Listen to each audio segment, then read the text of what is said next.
Terima kasih atas kesempatan yang diberikan. Pada saat ini, perkenalkan nama saya Cindy Claudia Tumurang, NIM 21704154.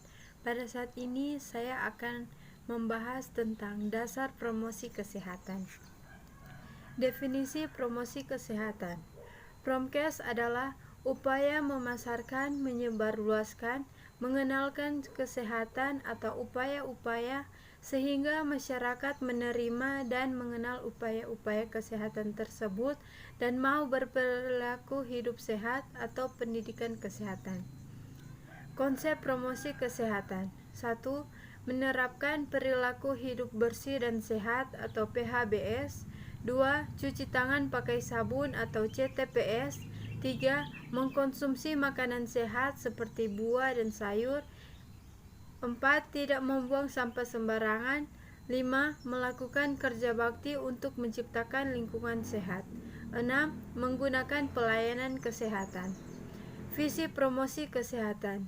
Meningkatnya kemampuan masyarakat untuk memelihara dan meningkatnya derajat kesehatan baik fisik, mental, dan sosialnya sehingga produktif secara ekonomi maupun sosial. Undang-Undang Kesehatan Nomor 23 Tahun 1992. Misi promosi kesehatan. 1. Advokat. Melakukan advoksi terhadap para pengambil keputusan di berbagai program dan sektor yang terkait dengan kesehatan. 2.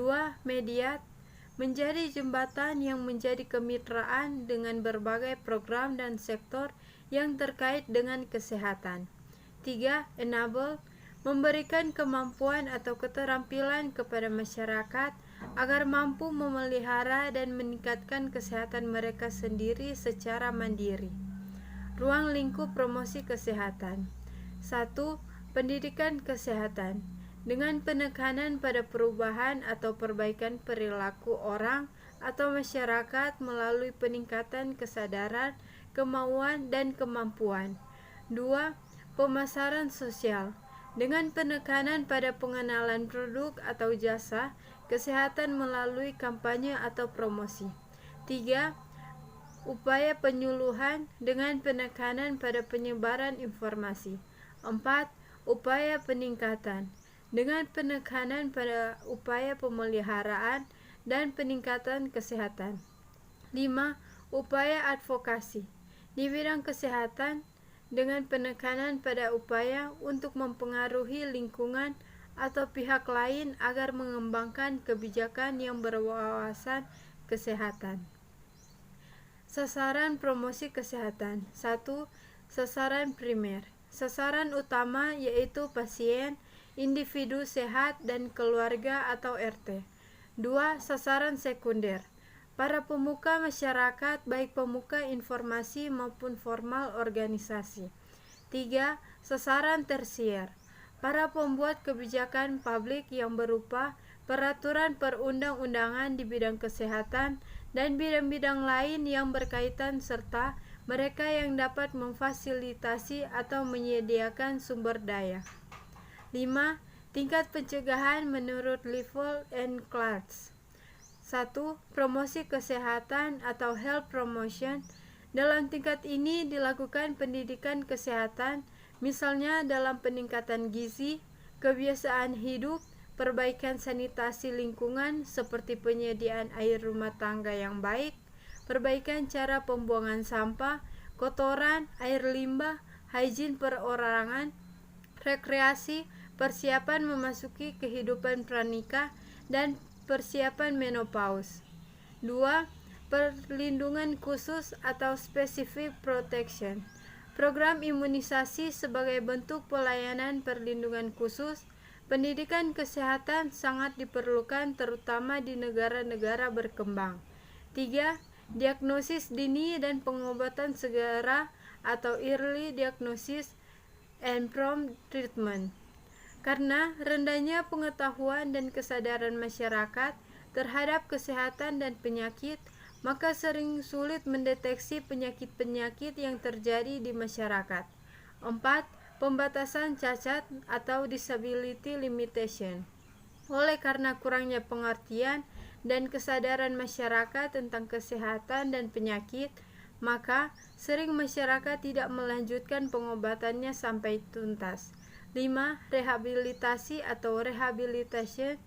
Setelah sembuh dari suatu penyakit tertentu, kadang-kadang orang menjadi cacat. Untuk memulihkan cacatnya tersebut, kadang-kadang diperlukan latihan tertentu. Strategi-strategi promosi kesehatan. 1. Advokasi, agar pembuat kebijakan mengeluarkan peraturan yang menguntungkan kesehatan. 2. Dukungan sosial, agar promosi kesehatan mendapat dukungan dari tokoh masyarakat. 3. Pemberdayaan masyarakat, agar masyarakat mempunyai kemampuan untuk meningkatkan kesehatannya. Teori perilaku atau pengetahuan, sikap, dan tindakan dalam promosi kesehatan. 1. Pengetahuan adalah suatu istilah yang dipergunakan untuk menuturkan apabila seseorang mengenal tentang sesuatu. Suatu hal yang menjadi pengetahuannya adalah selalu terdiri atas unsur yang mengetahui dan yang diketahui secara kesadaran mengenai hal yang ingin diketahui. 2. Sikap adalah predisposisi untuk memberikan tanggapan terhadap rangsang lingkungan yang dapat memulai atau membimbing tingkah laku orang tersebut. Secara definitif, sikap berarti suatu keadaan jiwa dan keadaan berpikir yang disiapkan untuk memberikan tanggapan terhadap suatu objek yang diorganisasikan melalui tanggapan terhadap suatu objek yang diorganisasikan melalui pengalaman serta mempengaruhi secara langsung atau tidak langsung pada praktik atau tindakan. 3. Perilaku manusia adalah semua kegiatan atau aktivitas manusia, baik yang dapat diamati langsung maupun yang tidak dapat diamati dari luar. Menurut Skinner, perilaku adalah respon atau reaksi seseorang terhadap suatu rangsangan dari luar. Terima kasih.